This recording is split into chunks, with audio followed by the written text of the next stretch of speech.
Résumé du Tanya, on est parvenu au chapitre 42 pour le 24 Nissan. Eh bien, on va lire le début du chapitre. Veine bame shekatuv leil beinyan yiratata yuvan etev ma shekatuv begemara al pasuk vata Israël ma Hashem Elokecha shel meimar ki im leira et Hashem Elokecha. La Gemara demande au sujet de la crainte dont on a parlé précédemment. Elle dit un verset qui est marqué dans la parasha de Vaïtranan. Voici ce que Akadosh Baruch Hu attend de toi, Israël, que tu le craignes, et la seule chose qu'il te demande, c'est que tu le craignes. Alors, la Gemara demande la question à tout ira mitaz utrataï. Est-ce que c'est quelque chose de petit, c'est si facile que c'est la seule chose qu'on te demande? Pourtant, avec la crainte de Dieu, c'est pas si évident que ça à atteindre, apparemment. Et la Gemara répond, elle répond une question extraordinaire, une réponse extraordinaire. Elle dit In les gabe Moshe miltaz utrataï. C'est sûr, pour Moshe, c'est une chose petite. Alors, le Balatania va demander la question, mais d'accord, c'est très bien, mais ça c'est pour Moshe. Pour Moshe, c'est peut-être facile, c'est peut-être une chose petite et simple d'avoir la Yirat Hashem, d'avoir la crainte de Dieu. Mais pour nous, en quoi est-ce que ce verset va finalement nous concerner? Et là, il y a où qui kol nefesh venefesh mi bet Israël yeshba mi bechinat Moshe Rabbeinu ala bashan. Il répond quelque chose d'incroyable et qui s'appuie sur les concepts kabbalistiques. Il dit que dans chacun de nous, en chaque âme d'Israël, il y a une partie de Moshe Rabbeinu. Et s'il y a une partie de Moshe Rabbeinu, finalement, c'est cette partie-là de Moshe Rabbeinu qui, elle, peut arriver à craindre aisément Akadosh Baruch Hu. Alors comment ça marche? Comment c'est possible qu'on ait tous une partie de l'âme de Dieu? Alors le Balatania ici va donner deux niveaux de réponse. Premièrement, que Moshe Rabbeinu fait partie de ce qu'on appelle les 7 bergers, Shiva Rohim. Et qu'est-ce qu'ils font ces bergers? C'est quoi la fonction de ces bergers? Amam Shichim Chayut Ve'elokut les Klalut Neshamot Israël. Elles amènent la vitalité et la divinité à l'ensemble des âmes d'Israël. Donc, finalement, les bergers, ces 7 bergers, ils sont cités dans plusieurs endroits chez les maîtres, aussi bien dans la Gemara que dans le Zohar. Il s'agit, en tout cas, c'est comme ça qu'on retient, de Avram, Yitzhak, Yaakov, Yosef, Moshe, Aaron et David.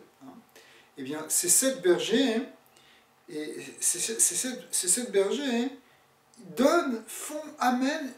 amènent quoi? Ils amènent cette conscience, en réalité, d'Akadosh Baruch Hu, cette connaissance de Dieu. Et plus que ça, Moshe Rabbeinu est appelé Raya Memna dans le Zohar, le fidèle berger. Mais en réalité, le mot Raya Memna, qui veut dire fidèle berger, peut aussi se traduire par le berger de la foi. C'est lui qui amène la Emouna, la connaissance de Dieu et la confiance en Dieu dans les Neshamot du clan Israël. Et en ce sens-là, il permet en réalité d'amener ce qu'on appelle ce Da'at, Moshe Rabbeinu venant lui-même, d'après la Kabbalah, de la Sphira de Da'at, qui est la connaissance, et que la connaissance de Dieu, c'est une connaissance qui fait un avec toutes les choses. Et le Noaziken nous dira ici que Da'at, ça veut dire être uni, faire un. Eh bien, il amène ça depuis sa source de Neshama, qui est le Da'at Elyon, chez Beyud Sfirot de Hatzilut, dans les Sfirot de Hatzilut, qui font un avec les Sfirot de Hatzilut, les grands principes supérieurs font un avec le Ensof. Et donc, du coup, il amène cette conscience du divin, cette conscience du Ensof, pour chaque Neshama d'Israël.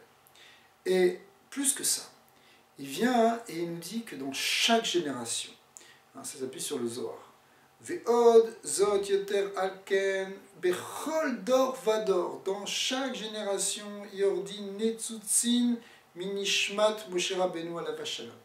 Il y a des étincelles de l'âme de Moshe qui descendent, ou mitlafshim begouf, qui s'habillent dans des corps, venefesh, et des âmes, shel chochmei ador, des sages de la génération qui sont Eine Aeda, les yeux de la communauté, les yeux de l'assemblée, ce sont nos sages. Eh bien, dans ces sages s'habillent dans leur âme, c'est-à-dire qu'ils reçoivent au niveau de leur âme une force divine qui vient de Moshe Rabbeinu, et même parfois dans leur corps, puisqu'il s'agit carrément de Gilgulim, hein, c'est une forme de ce que les Zohar appellent aussi It Pashtuta de Moshe Rabbeinu, Bechol, Dara, Vedara, l'épanchement, c'est-à-dire en fait la transmigration de l'âme de Moshe dans chaque génération, eh bien il y a cette notion de Gilgul de Moshe Rabbeinu, et c'est ça qui amène en fait, grâce à ces Chachamim qui véhiculent cette âme, qui véhiculent cette connaissance de Moshe, eh bien qui amène à ce que les Bnei Israël puissent eux-mêmes aussi s'élever vers cette grandeur de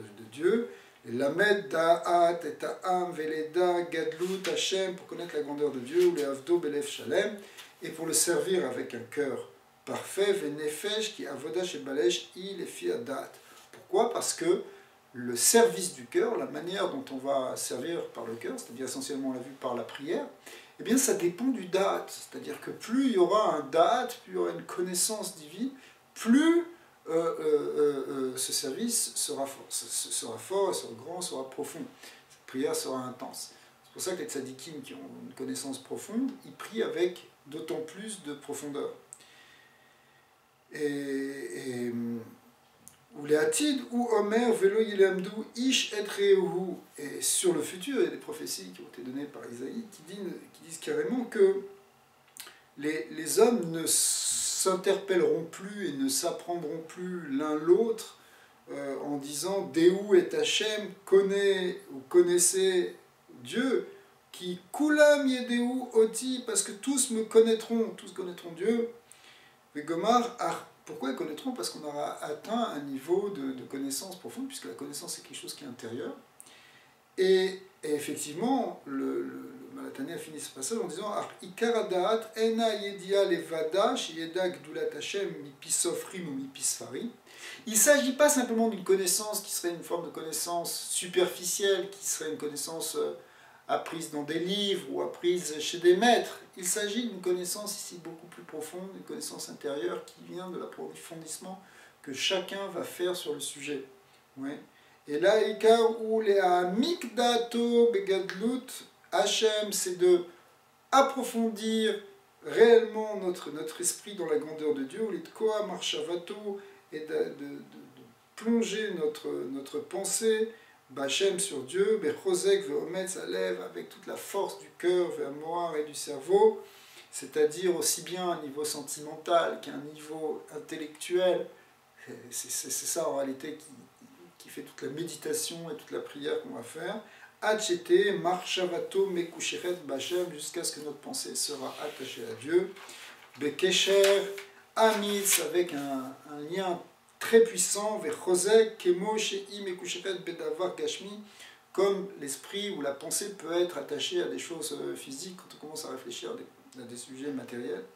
Chez Roe, Bene, Bassar, Vemamik, Bo, Marshavato, Kenuda, Shedat, ou Lachon, Kashrut, Kemo, Adam, Yada, Vaetrava, c'est-à-dire arriver à une connaissance directe, une connaissance profonde dans laquelle on connaît, on fait un avec l'objet de la connaissance.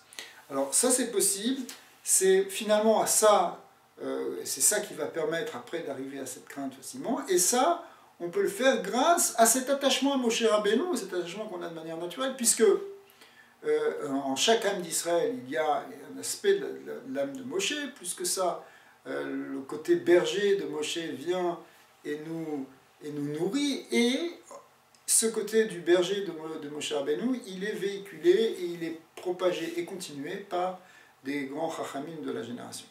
Alors avec ça, on va pouvoir arriver ensuite demain à savoir comment arriver à faire ce type de méditation.